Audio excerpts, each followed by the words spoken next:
Alors, eh bien, écoutez, bonjour à tous. Je crois qu'on va démarrer. Du coup, l'objectif du cours d'aujourd'hui, ça va être on a un petit peu cumulé toutes les raisons pour lesquelles vous nous contactez au support, ce qu'on appelle nous les petites douleurs que vous avez au quotidien. On les a un petit peu cumulées. Et alors, si on devait synthétiser, c'est un peu l'objectif du jour, c'est de passer de ce type de projet. On a un peu exagéré, hein, on a mis plein de. Normalement, vous faites tous des choses beaucoup plus jolies que ça, on est bien d'accord. Là, on a un peu exagéré. Donc, mais passer de ce type de projet-là à ce type de visuel-là, plus abouti et plus joli et plus vendeur pour vos clients. D'accord? Donc, je vais ouvrir plusieurs projets pour vous montrer différentes choses. Et bien entendu, à la fin, je réponds à vos questions. D'accord? Donc, n'hésitez pas. Voilà. Si jamais il y en a qui doivent quitter avant la fin et qui ont des questions, eh bien, un petit message par chat ou un petit appel au support et on fera le point également. Alors, je vais commencer par ça. Vous êtes nombreux depuis que l'étape tracée a été revue et que vous avez notamment l'option terrain naturel, enfin ce qu'on appelle module terrain, et qui vous permet de gérer une parcelle, des altimétries et tout ça. Vous êtes nombreux à avoir ce même souci-là. Donc, je vais vous montrer, ça va être très clair pour vous. Je vais importer un calque.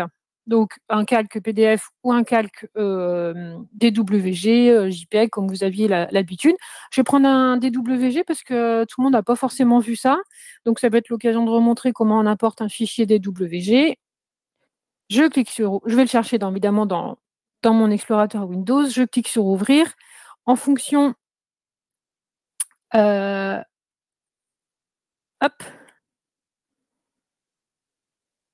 là c'est mieux peut-être. Je vois qu'il y a deux écrans. Non, c'est bon là, vous voyez bien tous mon écran? Ok. Donc, voilà, j'ai importé le fichier DWG. Du coup, j'ai plein d'informations sur ce fichier DWG et je les retrouve ici à droite, notamment avec des codes couleurs. Hein. La plupart du temps, vous allez retrouver les éléments de la partie de gauche qui correspondent aux codes couleurs à droite.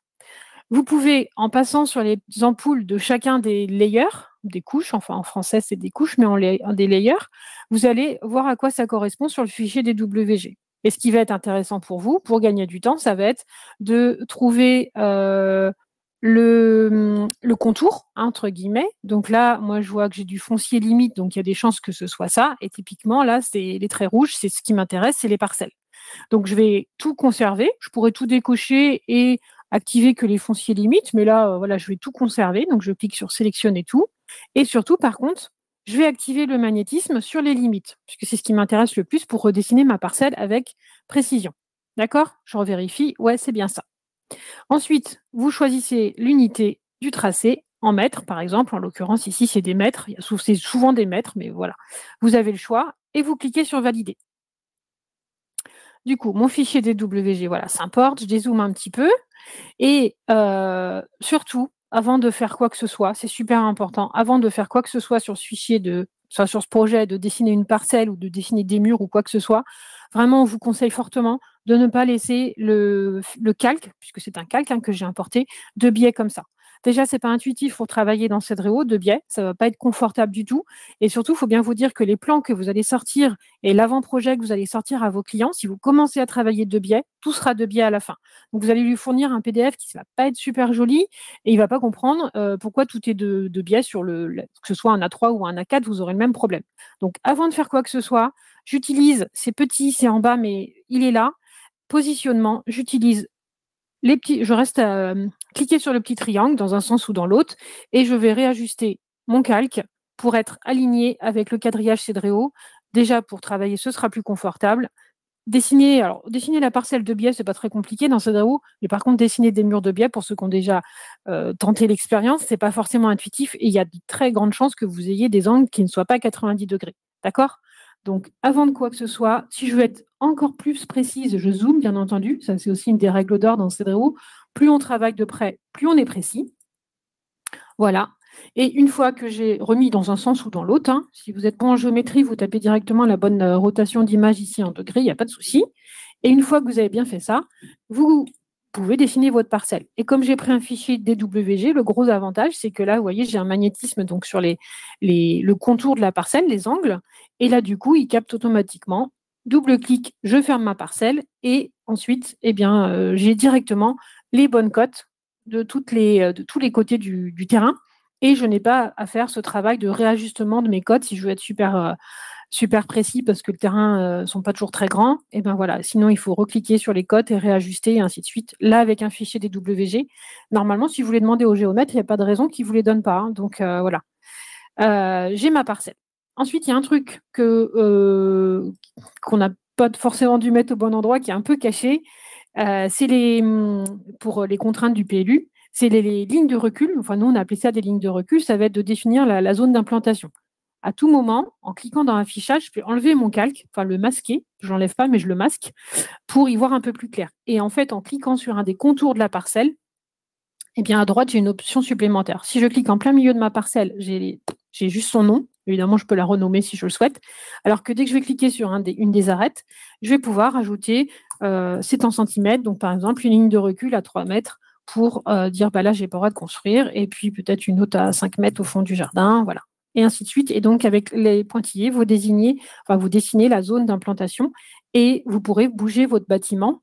Hein, voilà, si je dessine un rectangle, voilà, juste pour vous montrer, eh bien, je pourrais, dans l'espace, dans le menu implantation, je pourrais, vous voyez, venir attraper tout mon bâtiment et le caler contre mes lignes de recul. Si j'ai un débord de toit, il me proposera également un magnétisme avec le débord de toit. Et si je force, évidemment, je peux quand même passer, hein, il n'y a pas de souci. Mais voilà, vous allez pouvoir placer le bâtiment au mieux sur le terrain. OK. Terrain naturel. Autre chose qui vous arrive assez régulièrement, c'est cette rose des vents. D'accord? C'est normal, vous allez en général utiliser votre calque. Et là, typiquement, sur ce projet-là, sur ce calque-là, c'est le cas. Je vais attraper ma rose des vents et je vais me positionner pour bien la régler. Pour bien l'ajuster, je vais aller me positionner sur ma rose des vents de mon fichier DWG que j'ai importé. Ensuite, je positionne le nord encore avec les petits triangles, toujours pareil, et je règle au mieux la position du nord. OK. Et puis, voilà, vous passez à autre chose, vous dites, c'est bon, j'ai réglé ma rose des vents. Sauf que si vous laissez votre rose des vents comme ça, là, elle est quand même pas mal excentrée de mon terrain que j'ai dessiné, de ma parcelle, eh bien, vous allez vous retrouver à la fin, quand vous allez sortir le document, le plan PDF du plan de masse, eh bien, vous allez vous retrouver avec un plan de parcelle qui va être minuscule, tout simplement parce que la rose des vents sera beaucoup trop excentrée. Donc, vous utilisez bien, vous la déplacez, ça, il n'y a pas de problème. Mais par contre, après, moi, je vous invite vraiment à la repositionner soit dans un des angles du terrain, soit en tout cas à côté. Mais voilà, repositionnez-la tout près, sinon votre document PDF sera tout excentré. D'accord ? Et c'est la même chose pour le rez-de-chaussée. Hein. La rose des vents est présente. Des fois, on dit, tiens, elle me dérange, je la mets ailleurs, je la décale, voilà, puis on l'oublie. Et du coup, pareil, le plan du rez-de-chaussée, si je la laisse comme ça, mon plan du rez-de-chaussée va être petit, entre guillemets, minimisé, parce que ma rose des vents est trop excentrée et qu'elle fait partie intégrante quand même du plan. Donc voilà, il faut la repositionner autour. D'accord? Mais au niveau du rez-de-chaussée, je ne peux pas la régler et gérer sa position. Vous voyez ici, c'est grisé, je n'ai pas accès. Si je veux réajuster la position du nord, il n'y a qu'au niveau du terrain que je peux le faire. OK? Au rez-de-chaussée, par contre, je peux la déplacer et gérer son diamètre ici si je veux qu'elle soit un peu plus petite. Voilà, vous pouvez faire ça. OK? Donc ça, c'est une première chose que l'on rencontre assez souvent au support et qui est un petit peu pénible pour vous. Donc, on voulait repasser sur ces éléments-là. Je crois que c'est tout en tout cas pour le terrain naturel. D'accord? Je ne vous remonte pas toutes les possibilités, toutes les fonctionnalités du logiciel, hein, sinon on en avoir un petit moment. Et même si j'aime bien passer du temps avec vous, voilà, je sais que vous n'avez pas forcément l'après-midi. Je vais passer sur un autre projet. Voilà, on va prendre celui-là. Donc là, effectivement, c'est le projet entre guillemets sur lequel on a cumulé des petites erreurs, des petits soucis qui vous arrivent assez régulièrement et qui gâchent entre guillemets votre travail et les visuels que vous allez générer parce que même une micro fissure comme celle qu'il y a en haut à l'étage ici, elle va pas, ça va se voir sur le visuel et c'est pas très rassurant pour le client de voir que la maison a déjà des fissures avant d'être construite. D'accord? Donc, plusieurs choses. Dans l'étape tracée, vous avez dans Cedreo un magnétisme interniveau. C'est-à-dire que, par exemple, ici, alors déjà, une des règles, hein, vraiment, le meilleur conseil qu'on peut vous donner, c'est toujours de travailler le plus près possible. Si vous travaillez de loin comme ça, c'est impossible de réaligner correctement, par exemple, le pignon du garage qui a une belle fissure lui aussi, ça va être assez compliqué de le réaligner de loin. Travaillez de près, même si vous n'avez pas de souci, de vue, et ben, vous serez plus efficace et plus précis. D'accord? Et en fait, vous voyez, quand je suis au rez-de-chaussée, je vois en filigrane, en rose, les murs de mon étage 1. Et à contrario, quand je suis à l'étage 1, je vois en filigrane et en violet un peu plus foncé, les cloisons et les murs de mon niveau inférieur, donc de mon rez-de-chaussée. D'accord? Donc il y a un magnétisme interniveau dans Cedréo. Et ici, vous pouvez, ça par contre, de temps en temps, vous allez être obligé de le décocher. C'est-à-dire que là, si je décoche le niveau inférieur en étant à l'étage, donc je décoche le magnétisme avec mes murs du rez-de-chaussée, vous voyez, il va pas capter, vous voyez, il ne me propose pas de m'aligner. Si j'annule et que je recoche le magnétisme du niveau inférieur, automatiquement, là, il va me proposer, j'ai le magnétisme qui fait le job et qui me propose de me caler, de me réaligner avec les murs du rez-de-chaussée. OK? Donc ça, super important. Par contre, pour travailler, là, si je veux réaligner des murs parce que j'ai des fissures, quand même plus confortable aussi de masquer le toit, on y voit plus clair parce que plus on a de choses à l'écran et moins on voit clair. Donc ça va être quand même plus confortable de masquer les toiles, juste le temps de faire ça. OK? La première chose à faire, c'est de vérifier quand même si vos murs ont la même épaisseur surtout. Ça arrive de temps en temps, vous avez des modifications à faire, ou vous aviez dessiné un projet en 32, puis vous êtes passé en 34 et vous avez oublié un des murs, il est resté lui en 32. Commencez d'abord, quand vous voyez que vous avez des fissures comme ça, commencez d'abord par vérifier l'épaisseur des murs entre le rez-de-chaussée et l'étage pour voir si vous êtes à la même épaisseur. Là, au rez-de-chaussée, on est en 32 partout. À l'étage, je suis en 32, donc c'est bon. Et là, on le voit assez rapidement, hein, c'est pour ça qu'on a une très jolie fissure sur la façade, c'est que là, on n'est pas du tout aligné. D'accord? Donc tout simplement, j'attrape le mur de l'étage 1, je bouge très légèrement avec le clic gauche de la souris et je vais venir me réaligner. Et là, la fissure, elle disparaît immédiatement, hein. Et c'était pareil pour, là tout à l'heure, j'avais fait un petit truc comme ça là. C'est pareil pour le pignon. Là, on voit très, très bien le décalage. J'attrape le mur et avec le magnétisme interniveau, il me le réajuste automatiquement. Et puis après, ça arrive que parfois vous ayez, des angles qui ne sont pas 90°. Alors j'espère que vous n'enlevez jamais le magnétisme qui est ici, que vous ne le désactivez jamais. Nous, on va vous conseiller de toujours le garder actif parce que c'est vraiment un gage, pour être sûr de dessiner bien à 90°. Mais si jamais ça vous arrive parce que, je sais pas, il y a un truc qui vous embêtait, vous avez désactivé le magnétisme et que vous avez des angles qui ne sont pas à 90°, comme c'est le cas du coup ici, il faut, pareil, travailler de près, attraper la petite bille bleue qui est au centre des 2 murs qui se rejoignent et avec la souris, vous voyez, il va automatiquement, je bouge très légèrement et il capte tout seul et il me propose de me réaligner à 90°. OK?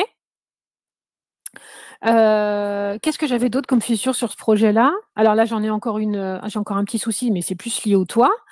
L'autre côté, on était pas mal et puis, là aussi, j'avais normalement une petite fissure qui est également liée au toit, donc je vais rafficher mes toits. Ça se voit pas forcément comme ça, hein, quand on dessine, qu'on va vite et tout ça, mais là, vous voyez, j'ai, là aussi, mon toit qui n'est pas aligné avec le mur qui est en dessous et donc je vais avoir le même souci, ça va me faire une grosse fissure sur la façade. Là, comme c'est foncé, ça se voit un peu moins, mais bon, ça se verra quand même, hein. Donc pareil pour les toits. Vous savez tous que dans Cedréo, le toit, coupe le mur, enfin les toits coupent les murs. Donc il faut vraiment, pareil, travailler de près. Et là, je vois bien, hein, il se part un petit peu en cacahuète, mon toit là.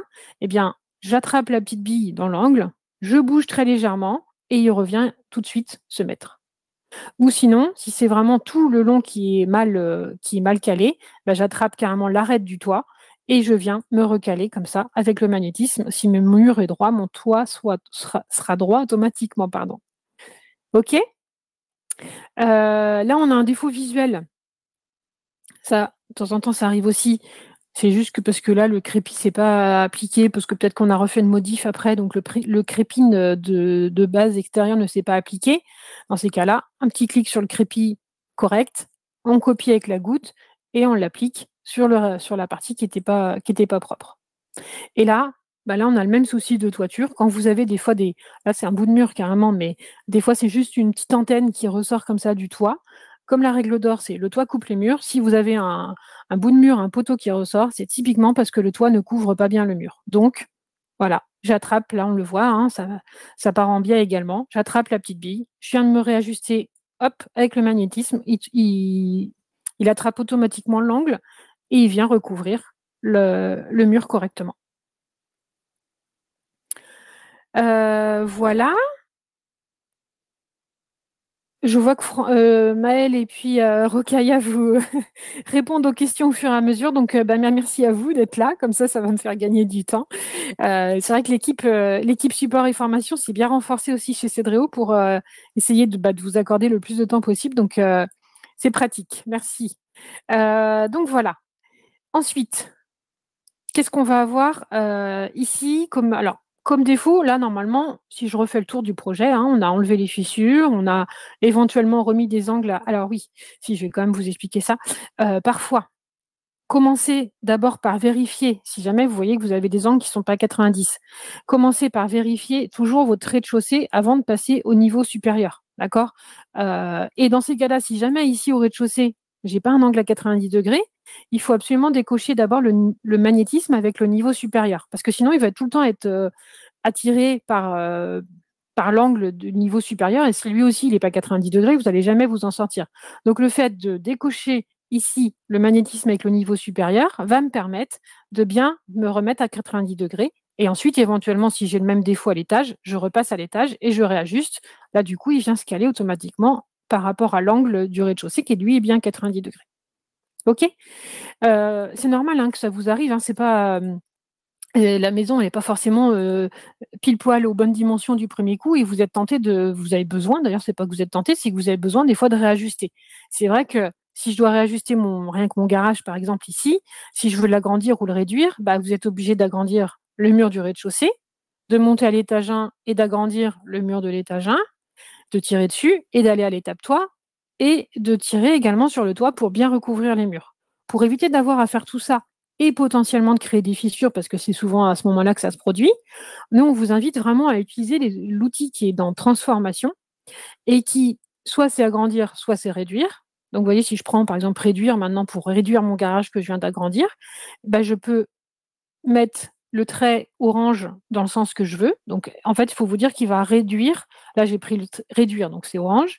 Il va réduire toutes les pièces qui passent en dessous le trait orange. Donc, si je me mets comme ça, il va me réduire le garage, la salle de bain, la salle d'eau et la chambre. Mais ce qui est intéressant, c'est qu'il me bouge à la fois le mur du rez-de-chaussée, de l'étage et le toit. Donc, on évite de créer des fissures. Si je veux réduire que mon garage, je me mets dans ce sens-là et là, il réduira que mon garage.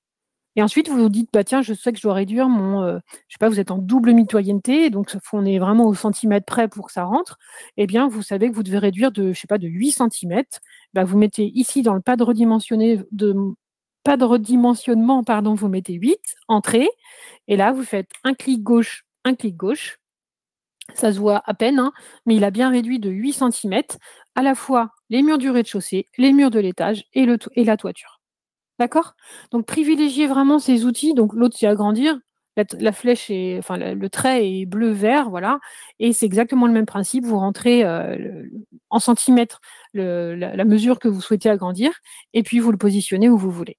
D'accord. Ça vous évitera en tout cas de créer des fissures sur vos façades et vos pignons. Ensuite, bon, ouvrant, j'ai pas grand-chose à vous dire. Hein, alors, aussi, il y a quand même un autre truc, mais ça, normalement, vous l'utilisez tous. Hein, c'est-à-dire que quand vous avez dessiné tout votre rez-de-chaussée, ne vous embêtez pas. Quand vous voulez passer au niveau supérieur, ne vous embêtez pas. Répondez bien à l'assistant quand il vous demande ici de dupliquer les murs du précédent niveau. Vous lui dites bien oui. Ça vous évite de redessiner déjà, ça vous fait gagner du temps. Et surtout, ça vous évite de créer des fissures. D'accord. Donc, pensez bien à utiliser l'assistant pour dupliquer les murs et avoir des façades propres. Ensuite, le toit, je crois qu'on a déjà bien montré comment réajuster, hein, donc avec les petites billes dans les angles. Vous pouvez également, sur certains toits, si c'est nécessaire, avec un garage à coller, par exemple, hein, il y a une petite fonctionnalité qui est sympa, c'est je sais pas si mon garage, il doit avoir finalement une autre forme, il doit épouser avec un petit décroché. Vous avez à droite, ça marche sur les toits, mais ça marche dans plein d'autres endroits dans Cedreo. Vous avez une fonctionnalité ici qui s'appelle ajouter point. Et vous voyez, je peux mettre un point où je veux. Et ensuite, je peux le réajuster. Si j'avais un petit garage à coller, voilà, vous pouvez en mettre plusieurs. et faire, par exemple, un garage à coller. C'est des choses que vous faites assez régulièrement, qui ne sont pas forcément hyper intuitives dans Cedréo. Donc voilà, vous pouvez, là, en ajoutant 2 points, j'ai fait un décroché sur mon toit de garage. Voilà, donc ce que je vous disais, les toits en général, vous maîtrisez, hein. De toute façon, il ne faut pas hésiter à nous solliciter quand il y a besoin, mais surtout ce qu'il va falloir bien, enfin en tout cas ne pas négliger pour faire des visuels propres et des projets aboutis et totalement aboutis, ce sont les finitions de toiture. Donc on n'oublie pas, pareil, c'est un peu comme pour la parcelle, si on clique en plein milieu, on a les paramètres de base, d'accord, sur lesquels vous avez la main. Il y en a de plus en plus, donc déjà vous avez tout ça, hein, parce qu'on a rajouté donc les épaisseurs et l'épaisseur du toit fini. Mais vous avez également, surtout, en cliquant sur un des contours du toit, des options supplémentaires, et notamment les débords et les sous-faces ou les génoises ou voilà les gouttières et tout ça. Tout ça, c'est important pour faire des beaux visuels. Donc vous rentrez vos débords en centimètres. L'assistant vous demande si vous voulez sur toutes les arêtes ou uniquement les bas de pente. Et comme ça vous fait gagner un petit peu de temps. Vous rajoutez la sous-face si vous en avez dans votre région. Et pareil, l'assistant vous propose d'en mettre partout. Et après, que ce soit des génoises, c'est un clic, je m'approche, un clic gauche, ou que ce soit de la gouttière, un clic, je m'approche, et un clic gauche, et je valide ma gouttière. Et l'assistant, à chaque fois, me demande si j'en veux sur tous les toits ou uniquement le toit en cours. D'accord? Donc on n'oublie pas ça. Et puis, si on a mis des gouttières, avec la pluie qu'on a depuis des semaines, je pense qu'il faut des gouttières dans pas mal de régions. On n'oublie pas les descentes. Et là, vous prenez la descente qui vous convient et vous la positionnez. Et une fois que vous avez positionné vos gouttières et vos descentes, vous pouvez changer la couleur. C'est comme pour les ouvertures. On positionne tout d'abord et ensuite on change le râle tout simplement dans la petite palette de peinture ici à droite. D'accord? Ça, vous maîtrisez super bien. On n'oublie pas la boîte à eau si on a un toit plat. Voilà, un clic. J'avais un toit plat. Vous voyez là, j'ai pas de toit plat à l'étage 1, donc il veut absolument pas me mettre la boîte à eau. J'ai un petit carré rouge. Là, mon toit plat, il était au rez-de-chaussée, donc voilà. Là, je peux mettre ma boîte à eau et changer son coloris également à elle. Voilà pour l'étape toit, pour les choses qui sont importantes pour bien finir vos projets. L'étape extérieure, je pense que c'est une des plus, enfin, pas une des plus importantes parce que le tracé est quand même plus important, on est bien d'accord que l'extérieur. Mais en termes de finition, elle est quand même super importante. Là, sur le projet que j'ai pour l'instant, j'ai effectivement déjà une petite allée devant la porte et j'ai un parking ici devant la porte de garage. Ça suffit pas en fait. C'est un peu le minimum syndical, si je puis dire, mais vraiment ça suffit pas pour faire des beaux visuels et des beaux projets. Il faut vraiment que vous alliez un tout petit peu plus loin, même si je sais que le temps passe vite. Donc je vais me positionner donc à l'étape terrain, hein, enfin au niveau terrain, pardon, ici. Et il faut absolument rajouter des bordures. C'est voilà, rajouter des bordures, modifier les revêtements, tout ce que vous souhaitez. Je vais rajuster là parce que c'est un petit peu. Là aussi j'ai un magnétisme qui m'aide, donc je gagne du temps. Vraiment, je clique en plein milieu, je vais dans l'onglet ici à droite, j'ajoute des bordures. Par défaut, il m'en ajoute partout.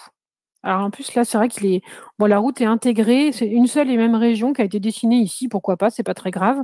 Quoique, ça m'embête un peu, donc ça va aller vite, vous allez voir. Je vais réajuster ça, parce que une des autres astuce pour faire des beaux visuels dans Cedréo, c'est de dessiner la route devant. On vous le redit souvent, même si ça prend encore un tout petit peu plus de temps, je vais dessiner ma route devant. Mais je ne vais pas la faire intégrer dans la même région parce que ce sera moins joli. Et en plus, ça va me permettre ici de gérer 2 revêtements différents. Un revêtement pour la route et un revêtement pour mon parking.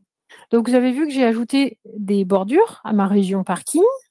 Sauf que du coup, il m'a mis des bordures absolument partout. Normalement, sur côté route, j'ai pas de bordure. Toujours pareil, je travaille de près.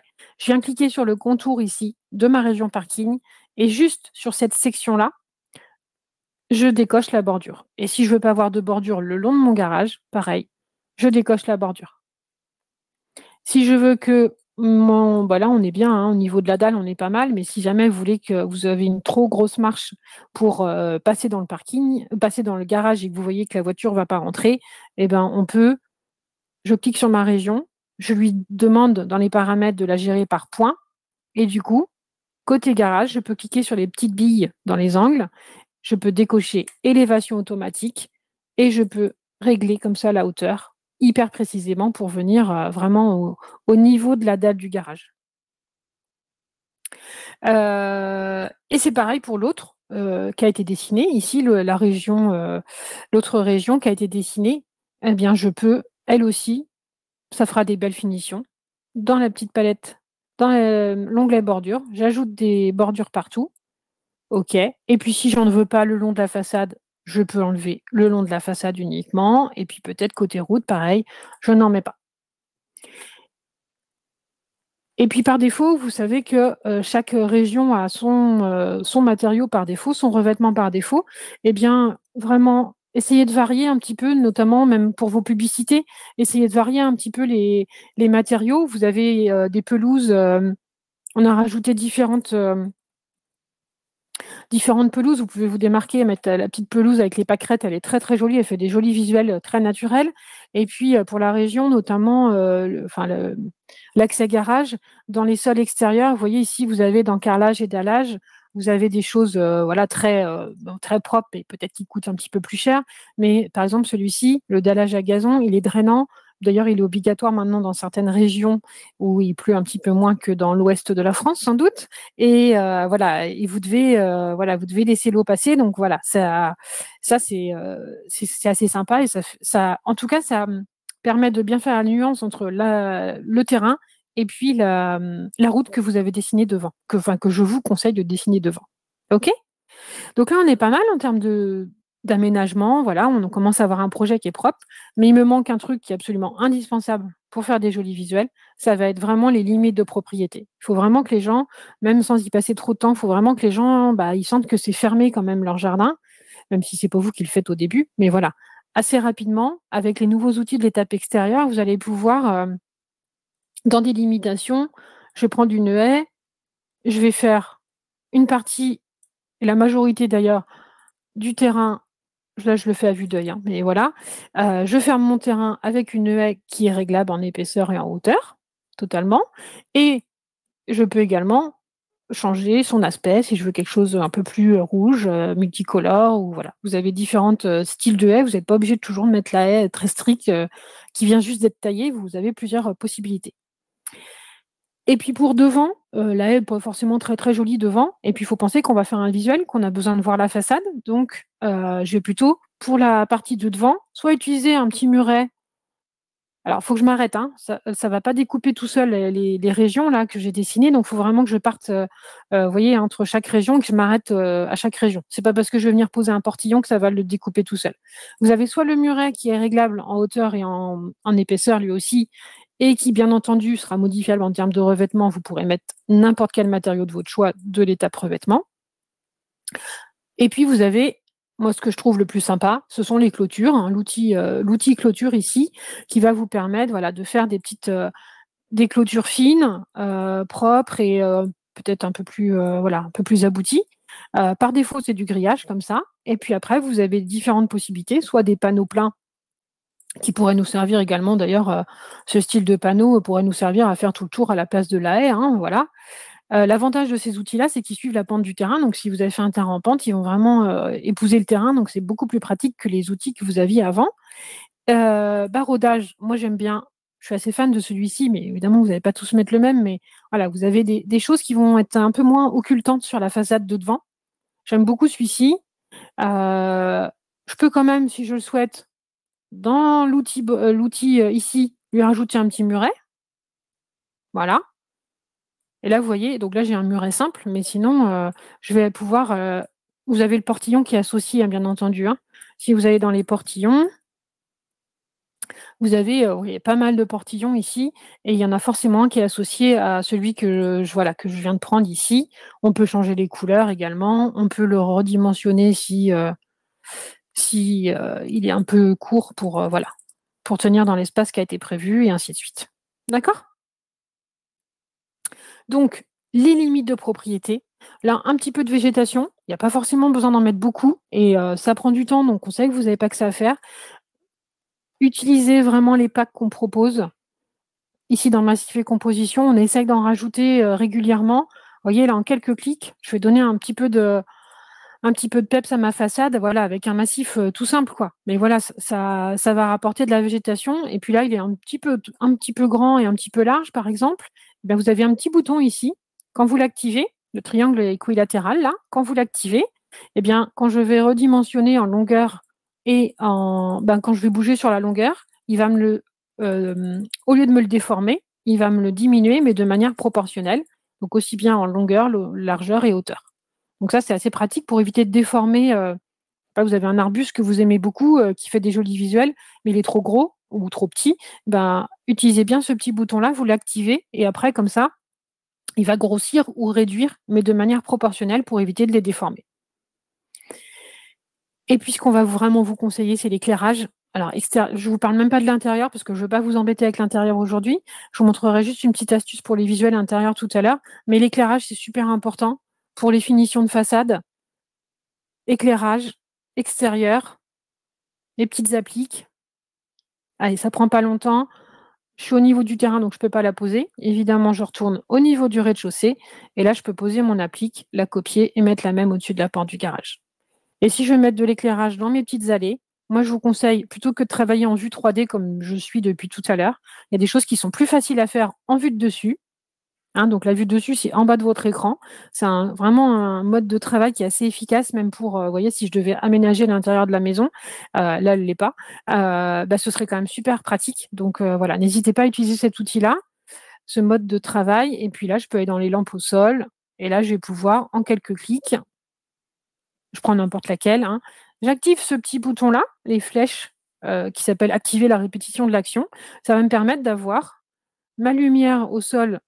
Je vérifiais juste si j'étais pas à l'étage 1 pour pas poser des lumières à l'étage 1. Et vous voyez là, quand on est en vue de dessus, ça nous permet de mieux gérer l'espace entre les luminaires que l'on pose. On est beaucoup plus précis. Et quand on a fini, qu'on ne veut plus avoir le luminaire au bout de la souris, c'est la touche espace du clavier. OK ? Donc un peu de végétation, après un peu de vie. Je vais passer direct sur le projet qui est fini parce que je vois l'heure qui tourne en plus et je ne pensais pas vous garder si longtemps que ça, mais voilà. Pour vous montrer un petit peu ce que ça donne quand c'est fini. Tiens, d'ailleurs, je pense à quelque chose que je ne vous ai pas montré. Je retourne sur l'autre. Je veux vous montrer un truc qui est important. Ici, par exemple, j'ai un agrandissement qui a été fait, donc qui n'est pas en crépi, mais qui est en bardage comme ça, métal. Et là, j'ai un décalage de bardage, vous voyez, qui n'est pas beau. C'est pas entre l'accrotaire et les murs, c'est vraiment pas joli. Ça, sur les visuels, les clients le voient. Notamment si vous avez mis un beau bardage bois, ça va vraiment se voir. Voilà, c'est pas très joli. Donc, dans l'étape revêtement, je peux cliquer sur le bardage, par exemple, de la partie accrotaire. Et ici, je vais pouvoir, vous voyez, le réaligner. Mettez-vous bien en face, travaillez de près, et vous allez pouvoir le réaligner. C'est quand même beaucoup plus joli. D'accord ? Si vous devez changer le sens d'un bardage, c'est possible aussi. Je vous rappelle qu'ici, vous avez également possibilité de mettre un bardage que vous avez trouvé dans Cedréo à l'horizontale, de le poser à la verticale et vice-versa. D'accord ? Et l'échelle, c'est pour agrandir ou réduire les lames, entre guillemets, la largeur des lames. D'accord ? Mais pensez à réaligner vos revêtements. Ce sera plus joli sur vos visuels.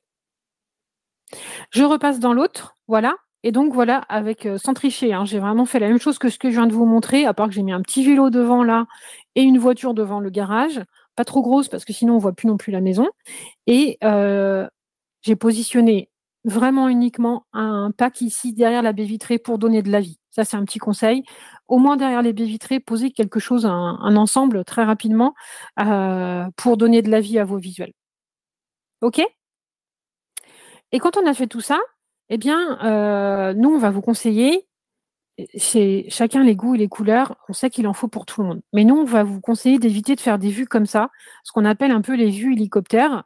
Alors, les clients, je ne sais pas pourquoi, ils aiment toujours voir leur toiture, mais c'est quand même pas le plus important dans le projet, c'est pas ce qui va le mettre plus en valeur. Donc, s'ils veulent absolument, faites-en un comme ça. Mais en tout cas, pour que ce soit entre guillemets plus vendeur, on va vraiment vous conseiller à l'étape visuelle d'utiliser. C'est vraiment le gage de réussite de vos visuels. Vous passez systématiquement en vue personne. D'accord ? Vue personne, en général, vous vous retrouvez devant la porte d'entrée comme ça. Vous allez pouvoir dézoomer. Donc, soit avec la molette de la souris, moi je suis en train de dézoomer, soit ici avec le panneau de navigation, vous allez pouvoir vous déplacer, si vous préférez. Voilà. M'excentrer un petit peu, me désaxer pour avoir quelque chose un petit peu de profil.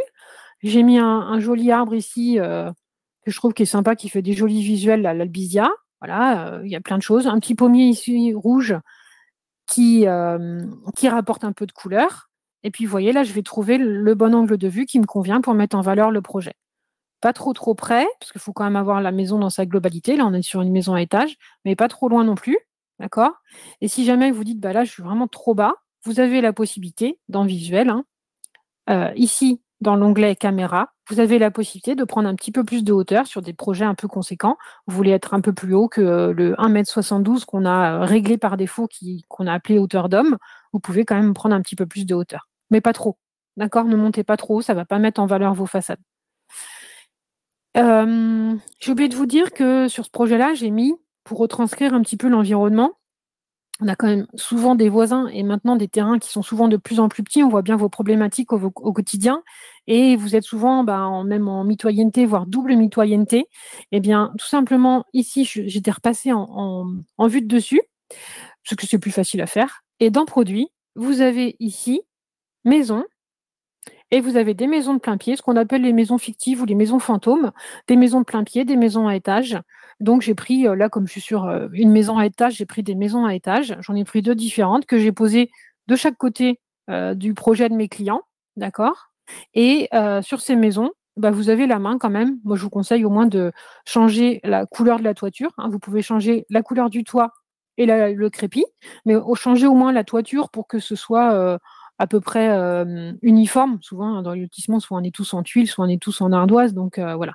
Essayez de changer au moins ça. Et vous voyez qu'à l'état visuel, ça va vraiment me retranscrire l'environnement réel du projet, quoi. Après, voilà, il y a des personnages 3D, il y a plein de choses que vous pouvez rajouter, mais voilà, le but, c'était vraiment de vous montrer qu'il n'y avait pas besoin d'y passer à chaque fois 3 heures pour faire quelque chose de joli et vraiment se concentrer sur l'essentiel. Voilà, tous les points que je viens de vous donner, ça fait déjà pas mal. Et une fois qu'on a choisi son angle de vue et qu'on n'a rien oublié, un peu de végétation, un peu de vie derrière les baies vitrées et tout ça, il va falloir faire un visuel. Et pour faire le visuel, donc je reste en vue personne, c'est super important. Et je vais choisir ici, en fonction des régions et en fonction de vos goûts, vous allez choisir l'environnement. Alors, il y en a qui aiment celui-ci, là, qui est le premier, qui s'appelle campagne. Nous, c'est pas forcément celui qu'on préfère chez Cedréo. On va plutôt privilégier celui-ci avec les arbres qui sont un petit peu plus loin, le ciel qui est un petit peu plus naturel. Celui-ci est pas mal aussi parce qu'il va vous permettre d'avoir des maisons, de la vie, mais un peu plus loin. Voilà. Si vous avez la chance d'avoir des montagnes au loin, plus ou moins loin, utilisez les environnements montagnes ou la mer si vous êtes sur la côte. OK? Là, on se met en neutre, donc je prends prairie soleil et je vais pouvoir venir régler mon soleil, puisque vous voyez qu'en haut à droite, ici, j'ai bien mon soleil qui apparaît ici. Donc nous, ce qu'on va vous conseiller, là, mon appareil photo, il est là, hein, ma caméra. Sur le soleil, ça va être de vous mettre autour des 30, 35 et longitude, ça dépend où vous voulez vous mettre, hein. Évidemment, ça dépend où vous voulez vous mettre. Alors moi, j'ai un petit peu triché, ça c'est une petite astuce qui est assez sympa. C'est-à-dire que là, vous voyez, j'ai positionné un grand tilleul. Moi, j'ai pris le tilleul parce que j'aime bien ses fleurs, enfin ses feuilles, et je trouve qu'il n'est pas trop occultant. J'ai mis un tilleul ici dans le coin, et en fait, il va me permettre de faire un petit jeu d'ombre sur ma façade, puisque là, j'ai un crépi qui est quand même très blanc. Donc, il va me permettre de casser un petit peu la façade qui est toute blanche avec un petit jeu d'ombre. Voilà, c'est une petite astuce. Il y en a d'autres, hein. Vous pouvez avoir un beau tronc d'arbre au premier plan sur votre visuel. Enfin voilà, il y en a plusieurs. Et maintenant, comme vous avez l'ombre en temps réel, ça vous permet de gagner du temps. Et là, je vais pouvoir, vous voyez, faire un jeu d'ombre en réglant ici le soleil. Alors forcément, si je baisse du coup un peu la latitude, vous voyez, j'ai un peu plus d'ombre sur ma façade. Donc voilà, faut s'entraîner. Puis voilà, tout le monde n'est pas forcément fan de ce type de rendu, hein. Vous faites aussi comme vous préférez. Et quand j'ai fait ça, j'ai plus qu'à choisir mon format de rendu ici, du Full HD par exemple. Et puis j'ai déjà fait ce matin en préparant le cours, donc je vais pouvoir vous le montrer dans la galerie. Voilà, ça nous donne ce type de rendu avec un jeu d'ombre qui vient un petit peu casser la façade qui est quand même assez importante. Ça vient casser un petit peu. OK. Donc ça, c'est pour l'étape visuelle. Dernière petite astuce de l'étape visuelle, si vous souhaitez faire, je vais passer sur un autre projet que j'ai ouvert également. Voilà. Si vous souhaitez faire des visuels intérieurs, vous avez sans doute déjà eu la problématique dans les petites pièces de vous retrouver contre un mur. Je vais aller dans l'étape visuelle, ce sera mieux. Voilà. Vous vous retrouvez contre un mur. La caméra se retrouve, voilà, ici. Bien souvent, bah, vous avez le souci de vous retrouver avec, si j'emmène ma caméra dans ma salle de bain qui se situe ici, et ben, je me retrouve vraiment collée au mur et j'ai aucun recul et tout ça, donc c'est vraiment pas, ça va pas mettre en valeur la pièce, même si elle est petite, mais voilà. Donc, je règle, OK. Et vous avez depuis quelques mois dans Cedréo, mais c'est pas toujours, tout le monde l'a pas forcément découvert, donc j'en profite pour vous le remontrer. Ici, l'outil focal. Et en augmentant la focale, vous voyez, je vais prendre un petit peu plus de recul. Ça m'évitera d'avoir le message d'erreur si je me mets là dans ma cloison qui va me dire: «Tu peux pas faire la photo parce que tu es dans le mur, donc tu peux pas faire la photo». Donc la focale, elle va vous servir à ça. N'augmentez pas non plus trop la focale parce que ça va déformer la pièce, on va avoir l'impression que c'est un couloir et c'est pas le cas de la salle de bain. Mais voilà, au moins ça vous permet de reculer un petit peu. Et puis petite astuce pour les pièces intérieures, plutôt que d'avoir plein de mètres carrés au plafond, on s'en fiche un peu, eh bien, je règle la hauteur d'homme, là, du coup, je vais la baisser pour récupérer plutôt la surface au sol et voir le receveur, ce sera plus intéressant que de voir le plafond. Donc plus je me mets bas, pardon, et plus je récupère je vois, au moins je vois le carrelage qui est posé. D'accord? Donc focale et réglage de la caméra, on baisse pour les pièces intérieures et notamment les petites pièces. Voilà, je crois que d'ailleurs je peux vous la montrer, je sais plus, j'en ai une photo de la salle de bain? Galerie. Ouais, elle est là. Voilà, ça me fait une jolie photo de salle de bain.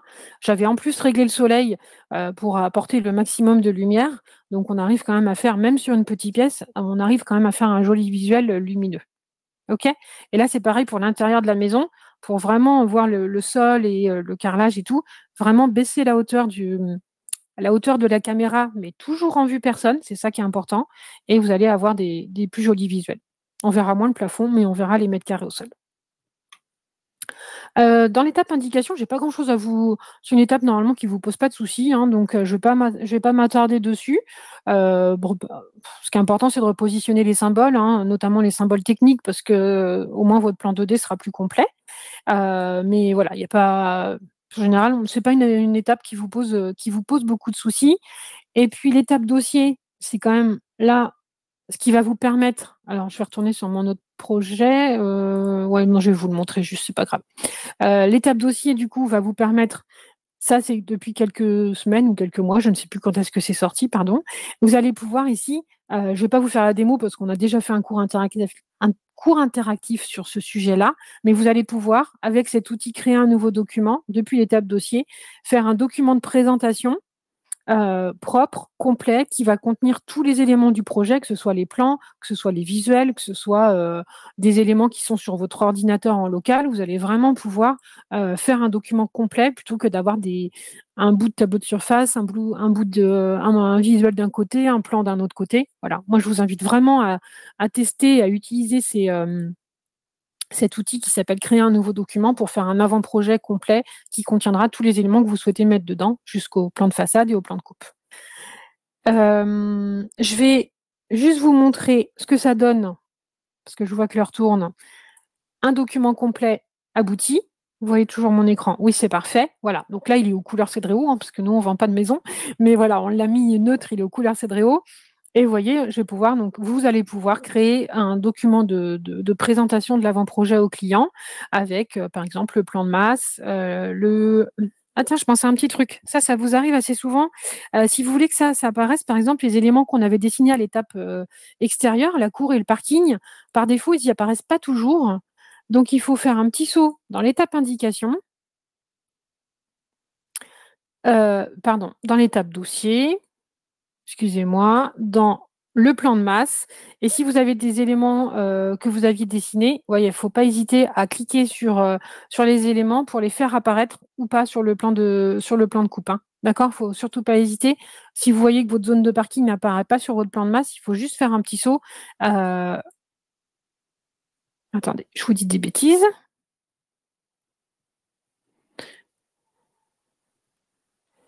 Voilà.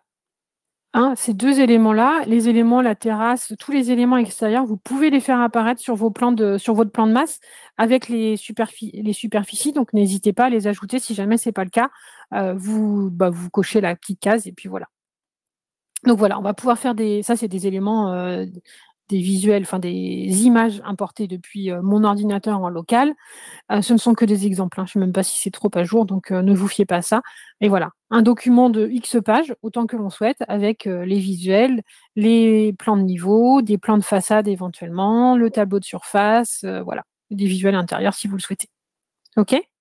Et pour ceux qui veulent aller encore plus loin dans Cedréo et qui utilisent déjà les coupes, les façades et tout ça, vous allez pouvoir aller encore plus loin en faisant, un autre exemple de document, pareil qui est totalement neutre, hein, avec, en allant, jusqu'au dépôt du permis de construire, dans Cedréo, en ajoutant, voilà, tous les éléments. Donc là, on a pas mal de pages également, mais voilà, on va se retrouver avec un plan de masse, très abouti puisqu'on a rajouté pas mal de symboles, pas mal d'informations et vous allez pouvoir, voilà, avoir ça c'est le fond de page, hein, qui se décline automatiquement sur toutes les pages, hein. Cette chose-là, vous n'avez pas besoin de cette partie-là à droite, vous n'avez pas besoin de la refaire sur chaque page, bien entendu, c'est le fond de page dans l'étape, dans la création du document, vous créez un fond de page qui se décline automatiquement sur toutes les pages. Si vous souhaitez revoir un petit peu comment on utilise cet outil-là de la création de documents ou les coupes et les façades, faites un petit saut dans les cours interactifs ici. Ou si vous souhaitez tester l'insertion paysagère, parce que là je le vois, vous voyez, vous avez personnalisé vos arrière-plans. C'était Anthony qui l'avait fait. Moi, je l'ai refait aussi plus récemment. Et si je reviens un petit peu plus récemment, voilà, vous allez pouvoir document de présentation. Voilà, Anthony, dans ce cours-là, expliquait comment bien utiliser les documents de présentation pour réaliser des avant-projets ou des permis de construire bien aboutis, propres et impeccables. Voilà, là, je crois que j'ai tout dit. N'hésitez surtout pas. Je vous souhaite à tous une très bonne après-midi et une bonne fin de semaine.